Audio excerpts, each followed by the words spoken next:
I have big dreams for myself. I'm not going to take shit from anyone. I work for him, but he doesn't pay me.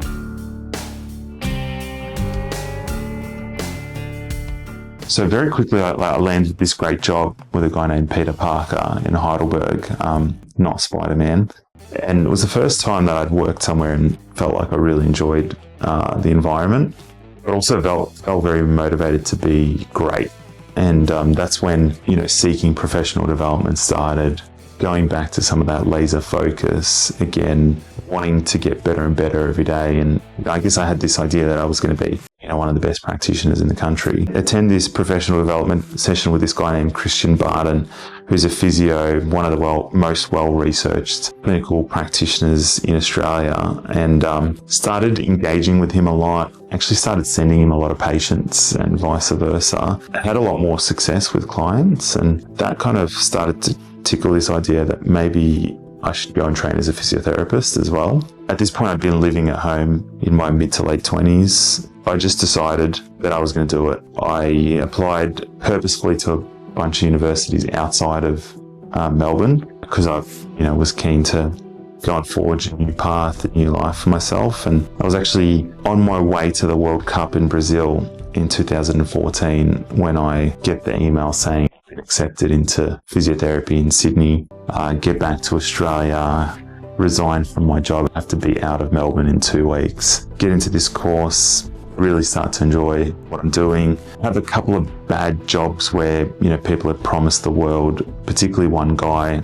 This guy, and I'm going to name him. Maybe I won't name him actually. He hired me from before I left Melbourne over the phone with a guaranteed position in the Sydney CBD.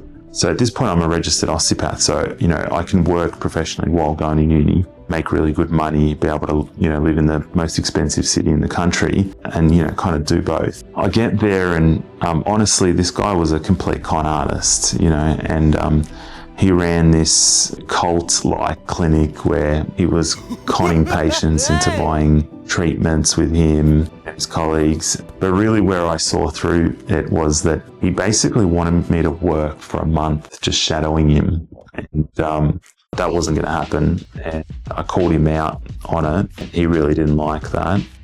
I basically told him that if I don't turn up here tomorrow to work and be paid to work, that I wouldn't turn up at all. He didn't like the confrontation. He had this awkward laugh and a weird mannerism about him. He's a very weird guy. He laughed in my face and said, You're a very serious guy.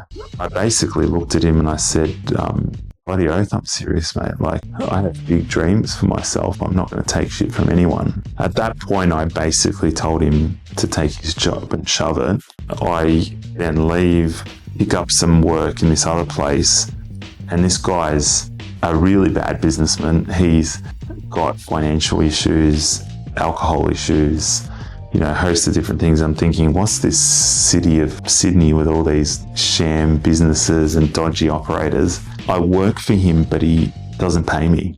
I'm chasing my paychecks and I'm thinking to myself, what the hell did I do to myself? I'm on a 6-figure salary in Melbourne and I've gone and become a student again and I'm back to zero and I'm not making any money. I call Peter Parker, my old boss in Melbourne.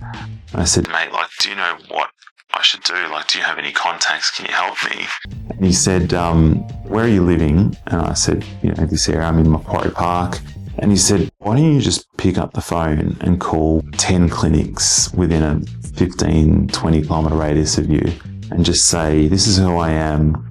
Tell them I'm willing to give you a reference. I'm sure someone will be interested in having a conversation. I hang up the phone, pick up the phone, start calling 5 or 6 clinics. Get onto this one clinic, speak to this girl named Rebecca, and she says to me, she's the first person that's engaging or interested to actually have a conversation. But she says to me, this guy, Kevin, who runs the business, he's not around to talk to you right now. But what I'm going to do is I'm going to take your number down and I will pass on your details to him. So I hang up and I think, she's not going to do anything. That night, I decided, look, you know what, like I haven't been to church in a long time. So I got in my car. It's like a 50 minute drive across Sydney to get to this church. I'm driving there and I literally have a conversation with my dad saying, if I don't find work in the next week or two, I'm going to be dead broke. He's like, mate, don't worry about it. We'll support you, whatever you need. And I'm like, no. Like, I didn't move to Sydney to take money. And he supported. I moved to Sydney for a better life, for opportunity. And my dad and I had a bit of a run-in around me moving. He was afraid of me moving to be away from them.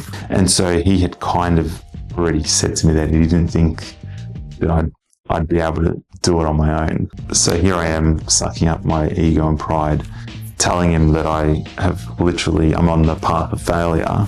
And I said to him that even if I got work tomorrow, the way anyone's going to pay me is not going to help me pay the bill. So I'm literally going to go into some sort of debt here.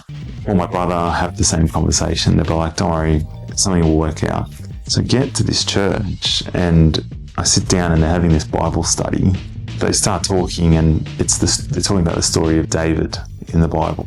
The message was that, you know, basically God had reassured David to not have fear, that, you know, he set him on this path and that it would work itself out. I finished the Bible study and I went up to the priest who was giving this Bible study and I told him my situation.